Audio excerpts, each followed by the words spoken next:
En mi cumpleaños 60, me quedé bajo la lluvia mirando un restaurante lleno de risas que ya no me pertenecía. Minutos antes me habían negado la mesa que yo misma había reservado. Dijeron que mi hijo había llamado.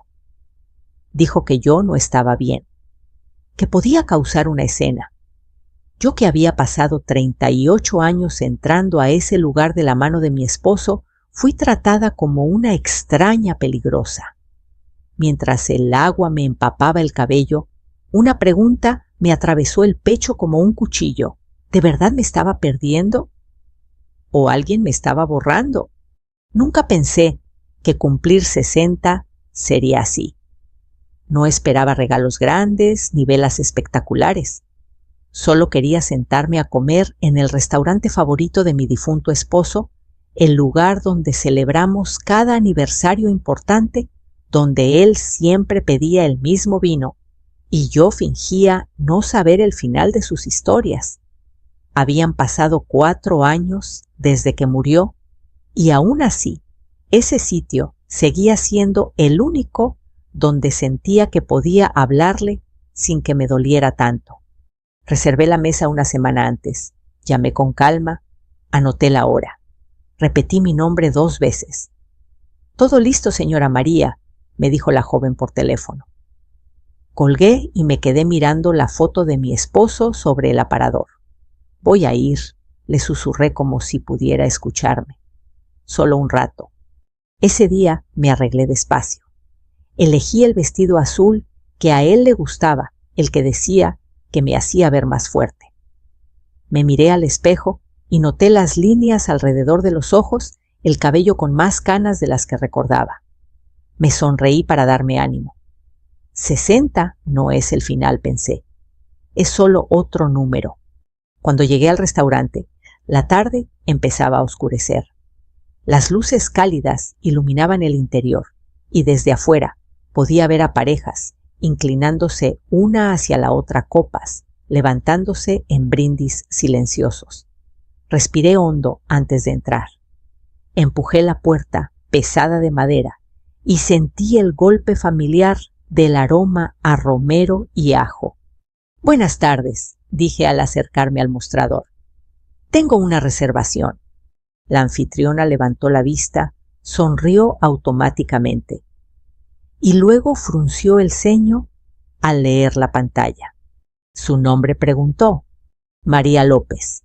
A las 7 respondí. Sus dedos se detuvieron. Miró de reojo hacia el fondo del restaurante donde el gerente conversaba con un mesero. Luego volvió a mí con una sonrisa tensa. «¿Podría esperar un momento, por favor?» Asentí.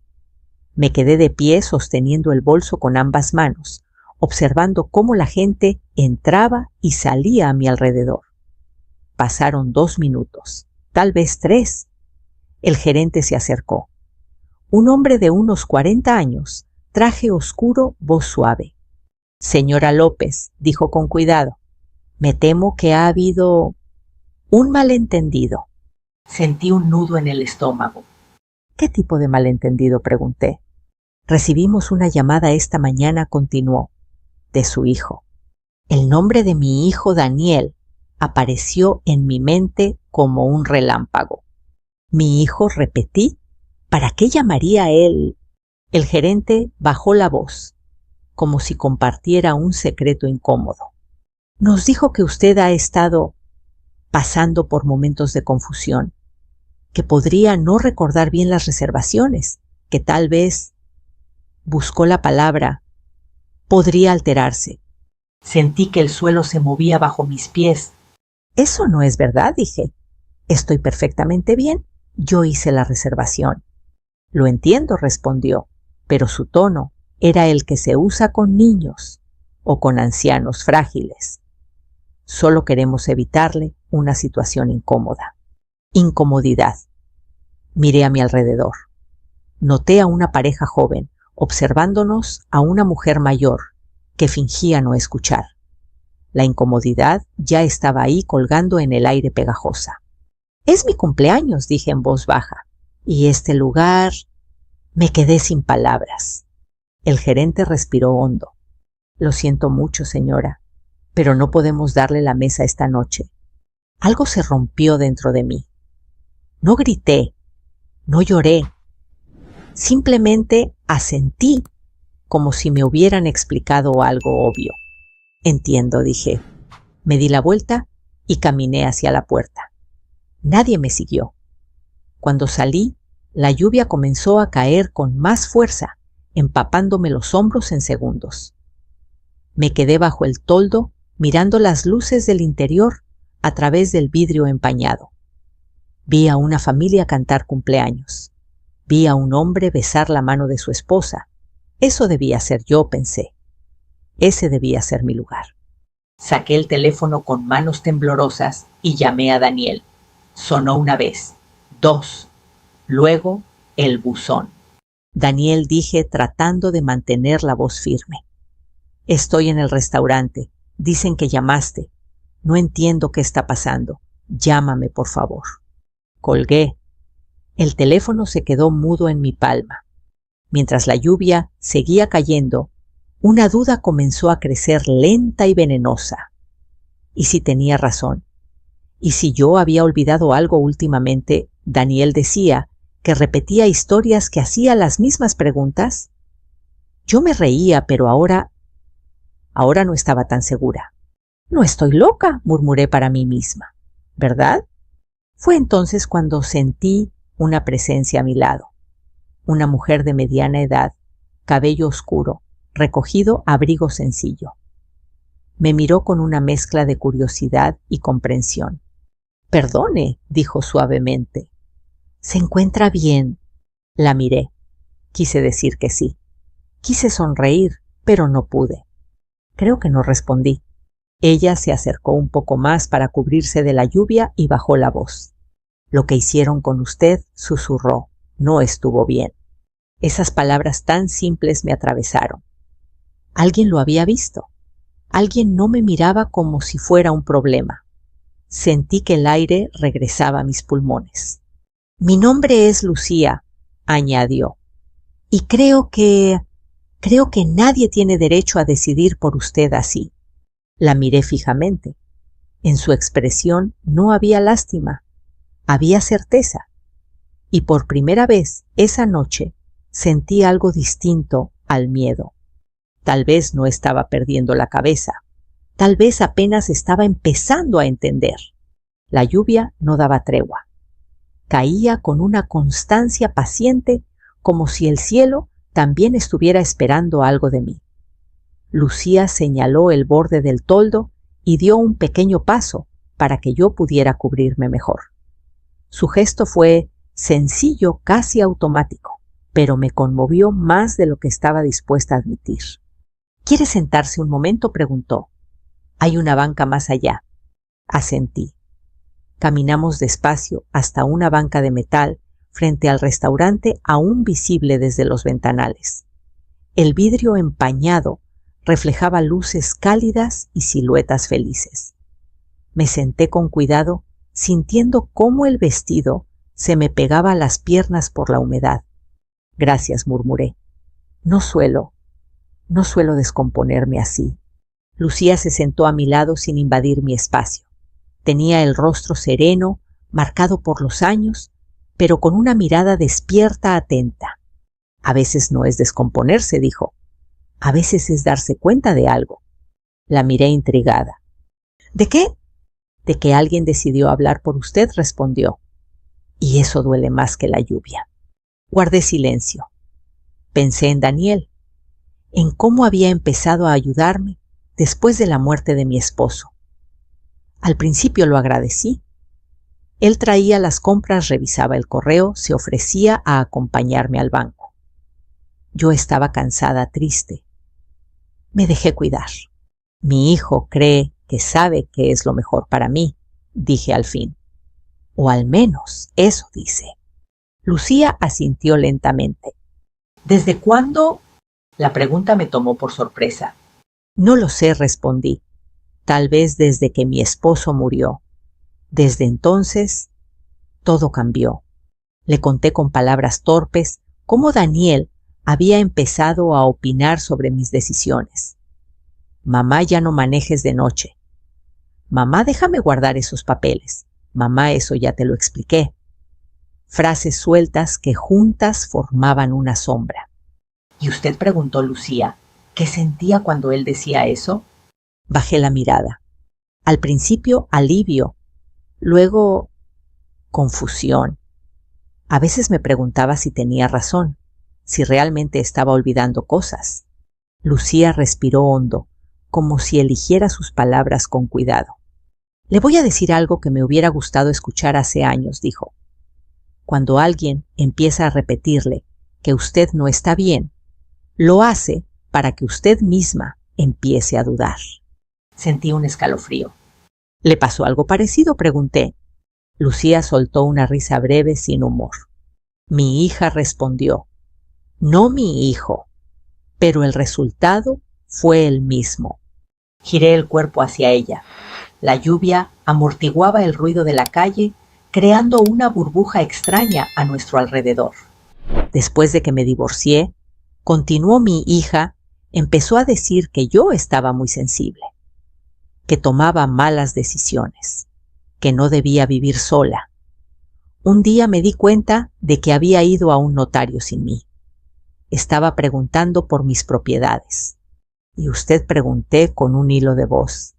Yo me callé, dijo, por miedo, por vergüenza, porque pensé que tal vez sí estaba fallando.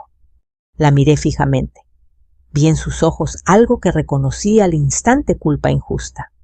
¿Qué pasó después?, pregunté. Lucía me sostuvo la mirada. Me desperté a tiempo, respondió.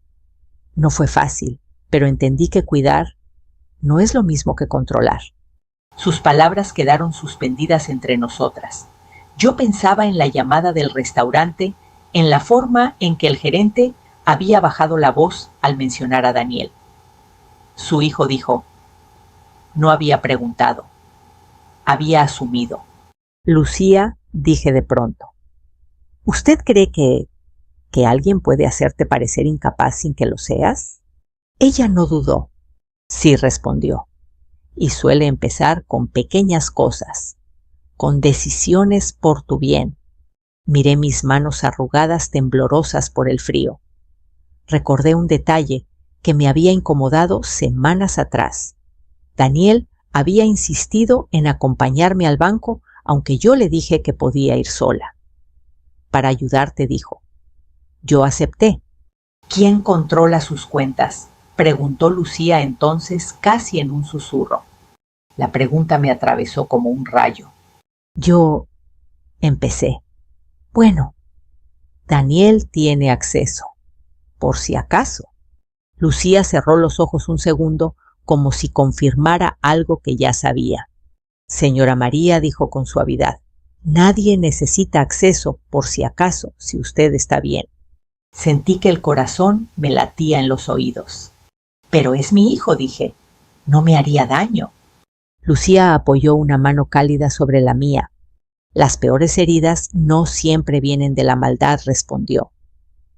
A veces vienen del miedo de la ambición o de creer que uno sabe más que el otro. Nos quedamos en silencio. La lluvia empezó a aflojar, convirtiéndose en un murmullo constante. A través del vidrio vi cómo el mesero llevaba un pastel a una mesa cercana. Alguien aplaudió. Yo solo quería cenar ahí, susurré. Recordarlo. Lucía apretó mi mano. Y terminó descubriendo algo más importante, dijo. Que su voz sigue siendo suya. Respiré hondo. Por primera vez en la noche sentí que el peso en el pecho se aflojaba un poco. ¿Qué hago ahora?, pregunté. Lucía me miró con seriedad. Empiece por observar, dijo. No confronte todavía. Mire los detalles. Lo que no cuadra. Y sobre todo, confíe en lo que siente. Asentí. Sabía que tenía razón. Dentro de mí, una inquietud nueva empezaba a tomar forma. No era pánico, era alerta. Gracias, dije. No sé qué habría hecho sin usted esta noche. Lucía sonrió.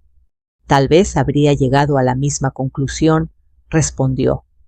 solo que más tarde. Nos levantamos de la banca. La lluvia casi había cesado. Antes de despedirnos, Lucía sacó una tarjeta arrugada de su bolso. Mi número, dijo, por si necesita hablar. No está sola, María. Tomé la tarjeta. La guardé como si fuera algo frágil. Mientras caminaba hacia mi coche, volví la vista al restaurante una última vez. Las luces seguían brillando. La vida seguía adentro. Yo ya no sentía el mismo deseo de entrar. Algo había cambiado. Tal vez no estaba perdiendo la cabeza. Tal vez alguien había estado escribiendo una historia sobre mí y yo acababa de leer el primer párrafo. Esa noche casi no dormí. Me acosté con la ropa aún húmeda y el sonido de la lluvia regresando en ráfagas cortas, como si el cielo tampoco pudiera decidirse. Daba vueltas en la cama, mirando el techo, repasando cada frase que Lucía había dicho. Observe, no confronte todavía. La idea se me quedó clavada como una astilla. A la mañana siguiente, la casa estaba silenciosa de una forma distinta. El reloj de la cocina marcaba las 7, pero no sentí prisa. Preparé café con manos lentas, cuidando cada gesto, como si el acto mismo de hacerlo fuera una prueba, el agua hirviendo el aroma, que subía la taza correcta. Todo en orden, me dije, nada confuso aquí. Decidí empezar por lo simple. Abrí el cajón donde guardaba mis papeles, recibos, estados de cuentacartas. El montón estaba más delgado de lo que recordaba. Pensé que era mi imaginación, pero algo me incomodó. Me senté a la mesa y comencé a revisar uno por uno. Había estados de cuenta del banco. Enero-febrero. Luego un salto hasta mayo. Fruncí el ceño. ¿Dónde estaban marzo y abril? Busqué en el resto del cajón, en la carpeta azul, en el archivero del pasillo. Nada. Qué raro, murmuré. Mi teléfono vibró. Un mensaje de Daniel. Buenos días, mamá. ¿Todo bien? Leí el texto 2 veces. El corazón me dio un vuelco. ¿Por qué preguntaba así? Tecleé una respuesta neutral. Sí, todo bien. Seguí revisando. Encontré un sobre con documentos médicos. Mi nombre estaba escrito con la letra de Daniel en la esquina. Lo abrí con cuidado. Eran resultados de análisis comunes, nada alarmante. Sin embargo, al fondo del sobre había una hoja doblada que no reconocí. La desdoblé. Era una cita. Consulta de evaluación psicológica. Fecha 2 semanas atrás. Me quedé helada. Yo no fui a esto, dije en voz alta. Busqué en mi agenda.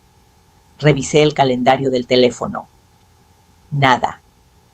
No había anotado esa cita porque sencillamente no recordaba haberla hecho. Sentí un latido fuerte en las sienes. ¿La olvidé? La pregunta apareció sin permiso venenosa. Respiré hondo y me obligué a pensar con calma. 2 semanas atrás, Daniel había insistido en acompañarme a hacer unos mandados. Yo recordaba haber ido al supermercado, a la farmacia, pero no a un consultorio. Me senté, tomé el teléfono, marqué su número. Mamá contestó rápido. ¿Pasa algo? Encontré una hoja, dije midiendo cada palabra. Una cita médica. ¿Tú sabes algo de esos? Hubo una pausa, muy breve, pero suficiente. Ah, sí, respondió. Te llevé. ¿No te acuerdas? Fue algo rápido. El doctor dijo que estabas bien, solo un chequeo. Mi estómago se encogió. No recuerdo haber ido, dije. Por eso mismo, mamá respondió con un tono suave que me erizó la piel. A veces se te olvidan cosas. No es grave, por eso estoy pendiente. Colgué después de despedirme, pero la casa ya no se sentía igual. Caminé por el pasillo, tocando las paredes, observando los cuadros. ¿Siempre habían estado ahí? ¿Sí? Claro que sí. Me detuve frente a la fotografía de mi esposo. Él sonreía como siempre. Ayúdame a pensar, le pedí en silencio. Decidí seguir el consejo de Lucía, mirar los detalles. Fui al banco esa misma tarde. No llamé a Daniel. Tomé mis llaves y manejé despacio, concentrada en cada semáforo, cada señal. Estoy bien, repetía para mí. En el banco pedí hablar con un asesor. Un hombre joven me recibió con cortesía. Quisiera una copia completa de mis estados de cuenta de los últimos 6 meses, dije. Tecló en la computadora y asintió. Claro, señora López. Veo aquí que su hijo está autorizado en la cuenta. Sí, respondí, pero hoy quiero revisar yo. El asesor me entregó los papeles. Me senté en una pequeña mesa y comencé a leer. Los movimientos eran claros, hasta que no lo fueron. Había transferencias que no recordaba haber autorizado. Montos pequeños, luego uno más grande. No eran errores, eran constantes. Sentí un sudor frío en la espalda. Disculpe, le dije al asesor. Estas transferencias las hice yo.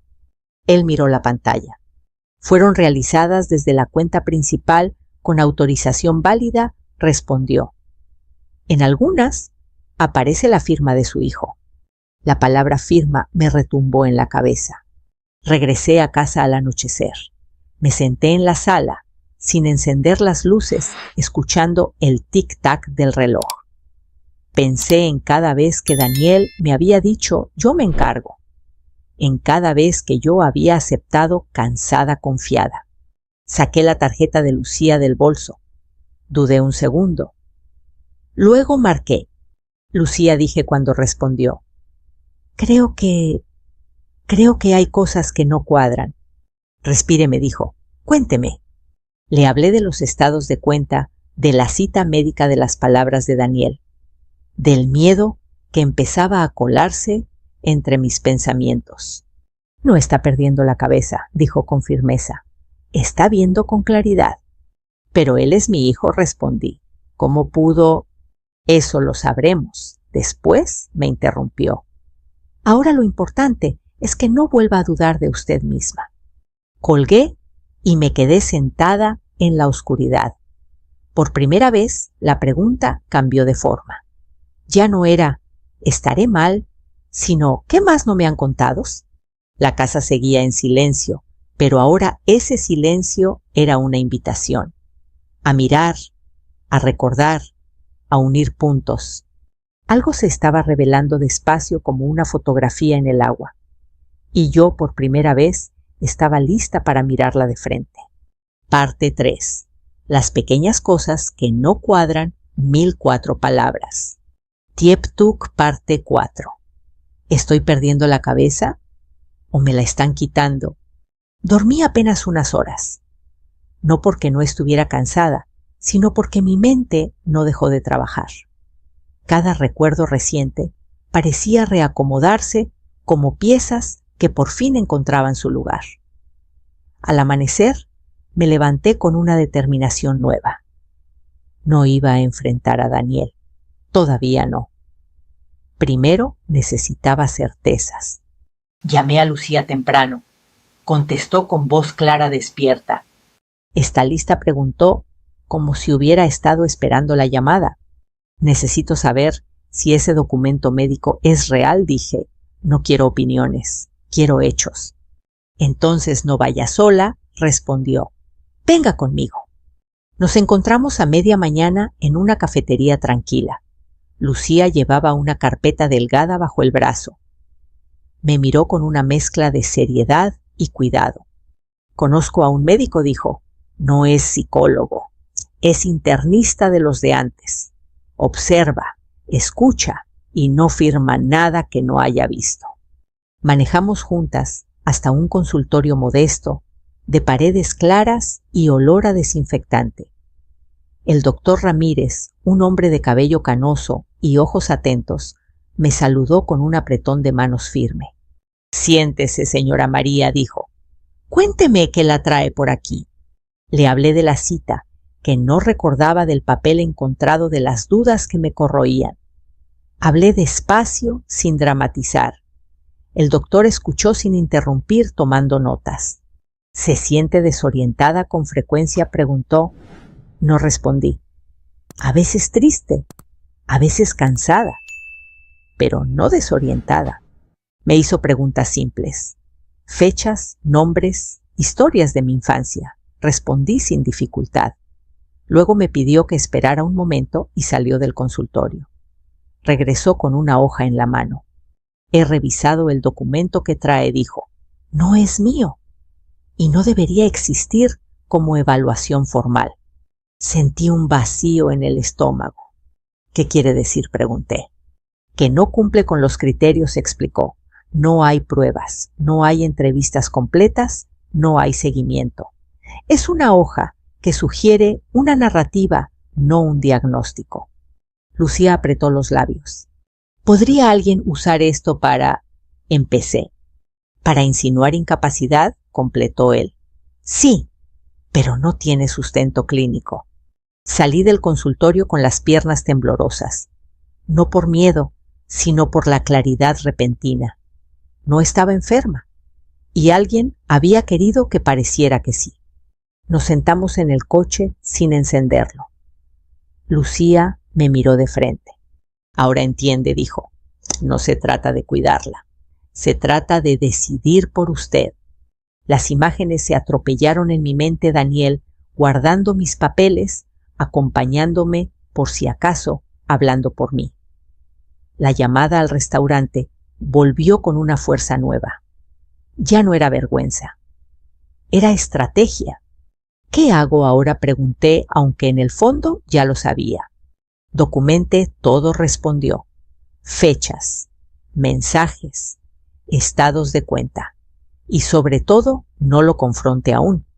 La confrontación sin respaldo solo lo alertaría. Esa tarde regresé a casa y me dediqué a revisar con método. Abrí el cajón del escritorio donde Daniel solía ordenar. Encontré copias de llaves, un contrato de servicios con su firma y una carpeta con el rótulo Planificación. La abrí con cuidado. Había correos impresos entre Daniel y un despacho legal. Palabras como tutela, administración, representación. Sentí una oleada de rabia fría. Así que ese es el plan, murmuré. No lloré, no grité. Me senté y respiré. Esto no iba a tratarse de venganza, me dije. Iba a tratarse de recuperar mi voz. Por la noche Daniel llamó. Mamá, dijo. ¿Todo bien? ¿Te noté rara hoy? Estoy cansada, respondí. Nada más. Recuerda descansar, añadió. Mañana paso a verte. No, dije con suavidad. Mañana no. Hubo silencio al otro lado. ¿Cómo que no?, preguntó. Tengo cosas que hacer, respondí. Te aviso. Colgué antes de que pudiera insistir. Mi mano no tembló. Me senté frente a la ventana viendo cómo la noche se posaba sobre la calle. Por primera vez en semanas, la duda no me pertenecía. No estaba perdiendo la cabeza. Alguien había intentado quitármela pedazo a pedazo con sonrisas y frases dulces. Tomé una libreta nueva y escribí en la primera página lo que sé. Debajo empecé a anotar fechas, nombres hechos, no opiniones. Hechos. Al cerrar la libreta sentí algo parecido a la calma. No era alivio, era enfoque, porque ahora sabía algo esencial. Si alguien había construido una historia sobre mi incapacidad, yo iba a contar la verdad, con paciencia, con pruebas y con la certeza de que aún me pertenecía. Durante los días siguientes viví con una calma que no había sentido en meses. No era tranquilidad, era vigilancia. Cada gesto, cada palabra de Daniel empezó a adquirir un significado distinto. Ya no escuchaba como madre, escuchaba como testigo. Releí la carpeta que había encontrado en el escritorio con una atención casi quirúrgica. Correos impresos, notas con letras apretadas, nombres de abogados subrayados. No entendía todos los términos legales, pero había uno que se repetía con insistencia: tutela. Lo pronuncié en voz baja varias veces, como si al decirlo pudiera domesticarlo. Tutela, murmuré, sobre mí. Recordé a Daniel de niño, agarrándose de mi falda el primer día de escuela. Recordé cómo lloró cuando su padre enfermó, cómo me prometió que siempre me cuidaría. ¿En qué punto cuidar se convirtió en decidir por mí? Lucía me llamó esa tarde. ¿Encontró algo?, preguntó. Más de lo que quería, respondí. No es improvisado, está planeado. Entonces no está equivocada, dijo. ¿Quiere que la acompañe a hablar con alguien? Acepté. 2 días después nos reunimos con una abogada recomendada por Lucía. El despacho era pequeño, sobrio. La licenciada Ortega, una mujer de voz firme y mirada directa, escuchó mi historia sin interrumpir. Su hijo está explorando la posibilidad de una tutela parcial, explicó. No es automática, necesita pruebas, pero alguien ha estado preparando el terreno. ¿Qué tipo de pruebas?, pregunté. Documentos médicos ambiguos, testimonios de terceros episodios de confusión, respondió. Cosas que hagan parecer que usted no puede manejar sus asuntos. Sentí un frío en el pecho. ¿Y el dinero?, pregunté. Las transferencias. La abogada asintió. Una vez establecida la tutela, el tutor puede administrar bienes, dijo, siempre por el bien del tutelado. Por mi bien, la frase me dio náuseas. Salí del despacho con la confirmación que temía y necesitaba. Daniel no solo había dudado de mí, había trazado un camino para sustituirme, para hablar en mi nombre, para decidir cuándo, cómo y cuánto. Esa noche, Daniel vino a casa sin avisar. Lo vi estacionarse desde la ventana. Entró con su llave como siempre. Mamá dijo dejando el abrigo. «Tenemos que hablar». «Siéntate», respondí señalando la mesa. «Yo también». Se sentó frente a mí. Tenía el ceño fruncido, el gesto preocupado que tantas veces había usado para tranquilizarme. «He notado que estás distante», empezó. «No contestas igual, no me dejas ayudarte». «No te pedí ayuda en el restaurante», dije mirándolo fijo. «¿Por qué llamaste?». Parpadeó. «Te estabas exponiendo», respondió. «No quería que pasaras un mal momento». «¿Y decidiste por mí?», pregunté. «Mamá, no entiendes», dijo suspirando. «A veces no ves las cosas claras». El tono condescendiente me encendió algo por dentro. «Explícame entonces», dije. «Explícame las transferencias». Se quedó quieto. «¿Qué transferencias?». Saqué las copias del banco y las puse sobre la mesa. Las miró rápido, luego apartó la vista. «Son gastos», dijo. «Cosas que no recuerdas haber pagado». «Explícame la evaluación psicológica», añadí. El silencio se alargó. Daniel se pasó la mano por el cabello. «Era solo para estar seguros», dijo. «Tú misma dijiste que a veces te sentías confundida». «Nunca dije eso», respondí. «Dijiste que yo lo dije». Levantó la voz. «Porque es evidente», mamá exclamó. «Te repites, te olvidas. Yo solo estoy tratando de protegerte». «¿O de protegerte a ti?», pregunté.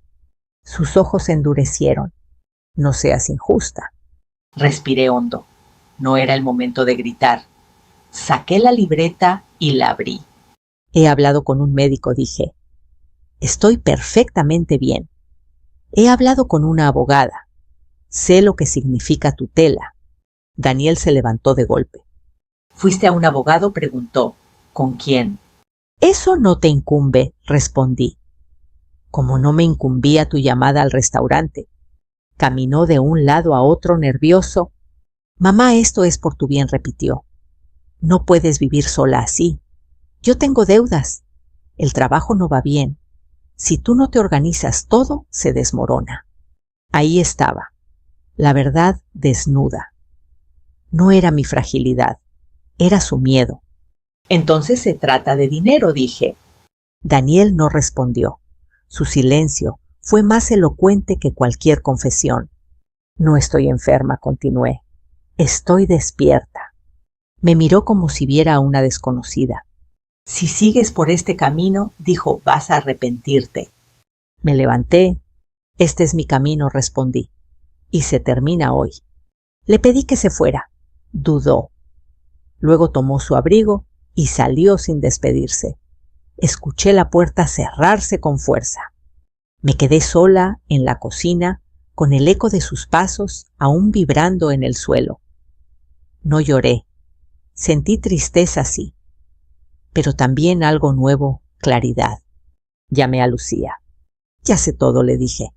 Entonces ya puede decidir, respondió. Miré la casa, mis cosas, mis recuerdos. Pensé en mi esposo, en lo que me diría ahora. Voy a decidir, dije. ¿Por mí? Colgué. Esa noche dormí profundamente como no lo hacía desde hacía años, porque por fin entendí el verdadero plan de mi hijo, y porque, al entenderlo, dejó de tener poder sobre mí.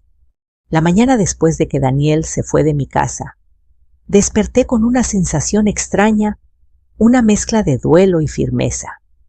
Preparé café y lo bebí despacio, mirando la luz entrar por la ventana. No iba a perseguirlo. La confrontación no sería una emboscada ni un grito. Sería un cierre. Pasaron 2 días sin noticias suyas. Al tercero llamó. No contesté de inmediato. Dejé que el teléfono sonara hasta que mi respiración se estabilizó. Mamá dijo cuando atendí. Tenemos que hablar. Esto se nos está yendo de las manos. Ven esta tarde, respondí. A las 6 y trae las llaves. Hubo un silencio denso al otro lado. ¿Qué llaves? Las copias, dije, todas. Colgué. A las 6 en punto, Daniel llegó. Lo vi por la mirilla, hombros tensos, mandíbula apretada. Abrí la puerta y di un paso atrás para dejarlo pasar. No le ofrecí asiento. Él se sentó de todos modos, como si la casa aún le perteneciera. No tenemos por qué pelearnos, empezó. Todo esto se puede arreglar. Siéntate derecho, dije con calma. Y escucha. Saqué la libreta. La coloqué entre nosotros abierta. Daniel la miró con desconfianza. He revisado mis cuentas, continué. He hablado con un médico. He hablado con una abogada. Y he hablado conmigo misma. Eso es lo que faltaba. Mamá, estás exagerando, dijo. Yo solo. No me interrumpas, lo corté. Ya me interrumpiste suficiente.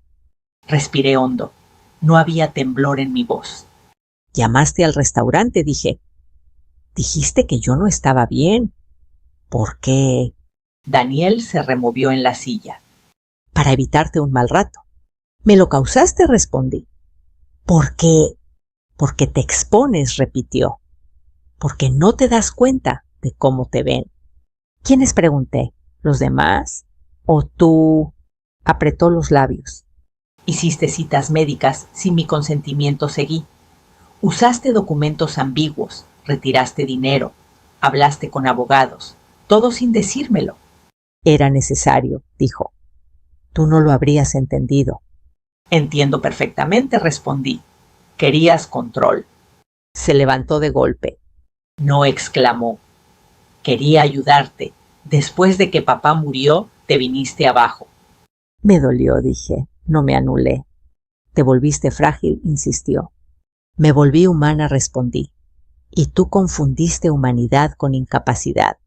Daniel caminó de un lado a otro. Se pasó la mano por el cabello, respirando fuerte. Tengo deudas, admitió al fin. Perdí clientes. El negocio no levantó. Pensé que si ordenaba las cosas, si tomaba decisiones, todo se estabilizaría. A costa de mí, pregunté. No respondió. ¿Te diste cuenta de lo que hiciste? Continué. Me hiciste dudar de mi memoria. Me hiciste sentir vergüenza en público. Me hablaste como si fuera una niña. No fue así, dijo más bajo. Sí fue así, respondí. Y termina hoy. Saqué un sobre del bolso y lo puse sobre la mesa. Daniel lo miró con recelo. Aquí están, dije el informe médico que certifica que estoy en pleno uso de mis facultades, el cambio de autorizaciones del banco, la revocación de cualquier poder que hayas tenido y una notificación si vuelves a usar mi nombre, mis cuentas o mi salud para tus fines, procederé legalmente. ¿Me estás amenazando?, preguntó. Me estoy protegiendo, respondí. Como debiste hacer tú. Daniel me miró largo rato. Vi pasar por su rostro rabia, miedo y algo que parecía vergüenza. Finalmente metió la mano en el bolsillo y dejó un manojo de llaves sobre la mesa. Nunca quise hacerte daño, dijo. El daño no siempre necesita intención, respondí. A veces solo necesita permiso, y yo ya no lo doy. Se levantó. En la puerta se detuvo. ¿Me vas a sacar de tu vida?, preguntó sin mirarme. Pensé un segundo, no iba a mentir. Te saco del control, dije. El resto lo decides tú. Se fue sin decir más. Cerré la puerta con suavidad y apoyé la espalda en la madera. Mis manos temblaron entonces por primera vez en toda la tarde. No de miedo, de liberación. Me senté en el sillón y dejé que el silencio me envolviera. Lloré un poco. No por él, por mí. Por la mujer que había dudado de sí misma durante meses. Sonó el teléfono. Era Lucía. ¿Cómo fue?, preguntó. Claro, respondí. Doloroso, pero claro. Entonces ya está, dijo. Lo más difícil era mirarlo de frente. Colgué y me quedé mirando la casa. Mi casa. Fui cuarto por cuarto, cerrando cajones, ordenando papeles. Cambié las cerraduras al día siguiente. Abrí una cuenta nueva a mi nombre. Pequeños actos, grandes declaraciones. Esa noche, antes de dormir, escribí una frase en la libreta: no estoy enferma. Estoy despierta. La subrayé 2 veces. Apagué la luz con una certeza tranquila. La confrontación había terminado. Y con ella, el miedo. La semana después de la confrontación fue extrañamente silenciosa. No hubo llamadas ni mensajes largos, disfrazados de preocupación. El silencio ya no me asustaba. Ahora me pertenecía. El domingo por la tarde decidí volver al restaurante, no para reclamar nada, no para demostrar nada. Fui porque quería cerrar el círculo a mi manera. Me puse el abrigo gris que a mi esposo le gustaba, el que siempre decía que me hacía ver elegante sin esfuerzo. Antes de salir, tomé la libreta y la guardé en el bolso como un amuleto. El cielo estaba nublado cuando llegué. El mismo cielo, la misma acera, la misma puerta. Respiré hondo y entré. El maître levantó la vista. Me reconoció de inmediato. Su expresión cambió sorpresa, primero, luego incomodidad. Buenas tardes, dije. Tengo una reserva. Señora, empezó. Yo. A nombre de Elena Morales, continué. Mesa para una persona. Miró la pantalla, tecleó, asintió lentamente. Sí, aquí está, dijo. Pase, por favor. No hubo disculpas, tampoco las pedí. Caminé hasta la mesa junto a la ventana, la misma donde solíamos sentarnos. Afuera empezaba a llover una llovizna fina que difuminaba las luces de la calle. Me senté y dejé el bolso en la silla vacía frente a mí. ¿Desea algo de beber?, preguntó la mesera. Agua, respondí, y luego lo de siempre. Sonrió. No sabía lo que lo de siempre significaba, pero lo anotó. Mientras esperaba, apoyé la mano sobre la mesa. Recordé las risas, los brindis, las discusiones pequeñas y tontas. Recordé cómo mi esposo me tomaba la mano cuando llegaba el postre y decía: todavía tenemos tiempo. Y tenía razón. No sentí tristeza, sentí presencia. Cuando llegó el plato, comí despacio. No miré alrededor buscando aprobación. No bajé la cabeza. Estaba exactamente donde quería estar. A mitad de la cena, alguien se detuvo junto a mi mesa. ¿Le molesta si me siento un momento? Levanté la vista. Era la misma mujer de aquella noche, la del susurro bajo la lluvia. Cabello oscuro, rostro sereno. Adelante, dije. Se sentó frente a mí. Solo quería saber si estaba bien, dijo. Aquella noche me quedé pensando en usted. Estoy mejor, respondí. Gracias a usted. Sonrió con suavidad. A veces solo hace falta que alguien te diga la verdad, en voz baja comentó. Lo demás lo hace una sola. Asentí. Volví para cerrar algo, dije. Y lo logró, respondió sin dudar. Nos quedamos en silencio unos segundos, escuchando la lluvia golpear el vidrio. Luego se levantó. Que tenga una buena noche, dijo. Usted también.